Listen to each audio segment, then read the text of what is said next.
अपमान, बेइज्जती क्या कभी हुई है आपकी? कभी ना कभी तो हुई होगी। कभी ना कभी तो किसी ने कहा ही होगा, ए अलग हट यहाँ से, कौन है बे तू? औकात क्या है तेरी? हिम्मत कैसे हुई तेरी इस तरह से बात करने की? शक्ल देखी है कभी अपनी? बड़ा आया यहाँ पर बोलने। और जब इस तरह से बेइज्जती होती है तो उस वक्त आपका रिएक्शन क्या होता है? जब भी कोई आपको आपकी औकात याद दिलाता है, उस वक्त आपके अंदर ही अंदर क्या चल रहा होता है? उस वक्त आप कैसे रिएक्ट करते हो?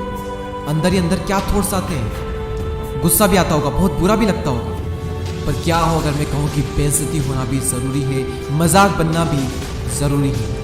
क्योंकि इतिहास गवाह है कि जो जो इंसान ज़मीन से उठकर आसमान की ऊंचाइयों पर पहुंचा है ना, हर किसी का कभी ना कभी तो मजाक ज़रूर बनाए, कभी ना कभी तो बेइज्जती ज़रूर हुई है और कई बार हुई है। बात है सन 1999 की, जब रतन टाटा ने अपनी पहली passenger car Tata indica launch की थी और शुरुआती समय में ही ये पूरी तरह से फेल हो गई। टाटा ग्रुप के सभी मेंबर की यह सलाह थी कि इसे फोर्ड कंपनी को बेच दिया जाए और इसके लिए टाटा ग्रुप की फोर्ड कंपनी से बात हुई और फोर्ड के जो ऑफिसर्स थे वो भी भारत आकर टाटा के कार डिपार्टमेंट में दिलचस्पी दिखा रहे थे। और उसके बाद रतन टाटा को अमेरिका बुलाया गया और फोर्ड के ऑफिसर के साथ में रतन टाटा की एक बैठक हुई और उन्हें वहां पर कहा गया कि जब आपको इसके बारे में पता ही नहीं है तो आपने पैसेंजर व्हीकल में कदम ही क्यों रखा? और यही नहीं बल्कि उनसे ये भी कहा गया कि हम टाटा मोटर के कार बिजनेस को खरीद कर आप पर एक एहसान कर रहे हैं, आप इसे हमारा एक एहसान समझना। और रतन टाटा अपने इस अपमान को घोंट कर पी गए। इस घटना ने रतन टाटा को बहुत उदास किया।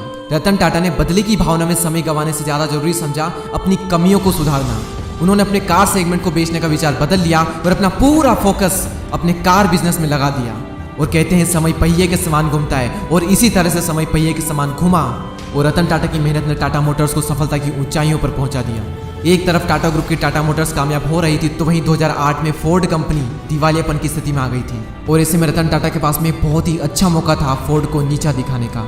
लेकिन उन्होंने ऐसा कुछ भी नहीं किया, बल्कि इसके विपरीत उन्होंने फोर्ड की ही मदद की। और साल 2008 में ही टाटा मोटर्स ने फोर्ड से जैगवार और लैंड रोवर ब्रांड को $2.3 बिलियन में खरीद लिया। टाटा मोटर्स की फोर्ड के साथ ये डील उनके लिए जीवनदायिनी साबित हुई। और उस वक्त फोर्ड के जो करंट चेयरमैन थे उन्होंने रतन टाटा को धन्यवाद देते हुए कहा कि आप JLR को खरीद कर हम पर एक बहुत बड़ा एहसान कर रहे हैं। और यही होती है एक महान इंसान की पहचान। अच्छा तो हर कोई बन सकता है, महान बहुत कम बन पाते हैं। और ये तो कुछ भी नहीं, इससे भी बुरा अपमान हुआ था डॉक्टर भीमराव अंबेडकर का। नीची जात के थे तो लोग इनकी परछाई भी अपने ऊपर नहीं पड़ने देते थे। एक बार कुएं का पानी पी लिया, कुएं को टच कर दिया तो एक छोटे से बच्चे को बहुत मार पड़ी, सिर्फ इसलिए क्योंकि उसने कुएं को छू लिया, उसका पानी पी लिया। स्कूल में उन्हें क्लासरूम के अंदर नहीं जाने दिया, कहा बाहर बैठकर पढ़ाई करो। कहा गया कि संस्कृत ब्राह्मणों के लिए होती है, तुम्हारे लिए नहीं। इतना अपमान हुआ, बहुत दर्द होता है अंदर से। उन्होंने ठान लिया कि तुमने मुझे अपने गांव के स्कूल में नहीं पढ़ने दिया, मैं दुनिया की सबसे बेस्ट यूनिवर्सिटी में पढ़ कर आऊंगा। और कोलंबिया यूनिवर्सिटी से उन्होंने MA किया और उसके बाद लंदन स्कूल ऑफ इकोनॉमिक्स से MSc की और उसके बाद में लॉ की पढ़ाई की और फिर PhD की।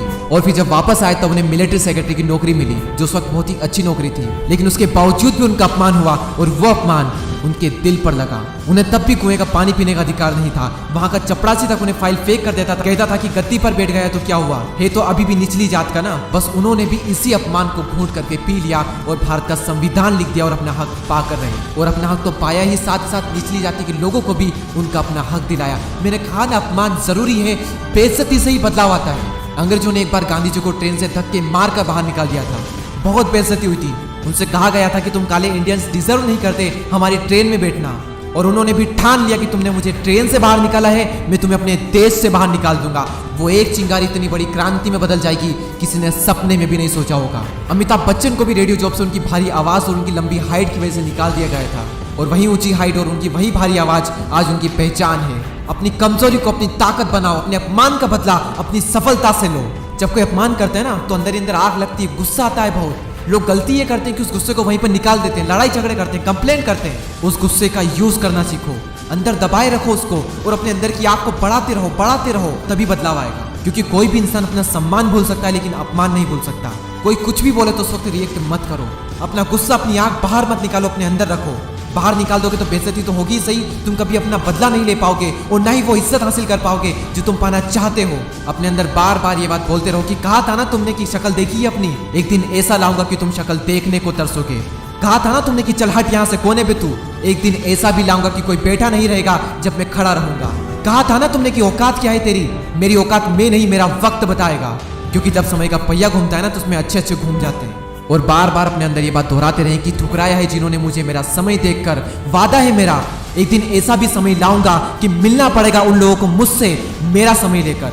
और मैंने इस वीडियो में जो आपको एग्जाम्पल बताए हैं, रतन टाटा, डॉक्टर भीमराव अंबेडकर, महात्मा गांधी, अमिताभ बच्चन और ना जाने से कितने लोग हैं जो हमें बताते हैं कि जिंदगी वो नहीं है जो हमें मिलती है, बल्कि जिंदगी तो वो है जो हम बनाते हैं। और किस तरह बेइज्जती का जवाब दिया जाता है बिना कुछ बोले। दीपक दैया चैनल पर हम ऐसे ही पावरफुल मोटिवेशनल वीडियोस लाते रहेंगे। आप लाइक और शेयर करके हमारा हौसला बढ़ाएं और नए वीडियोस को मिस ना करने के लिए सब्सक्राइब करके बेल आइकन को प्रेस करें। अगले वीडियो में फिर मुलाकात होगी, तब तक के लिए जय हिंद, जय भारत।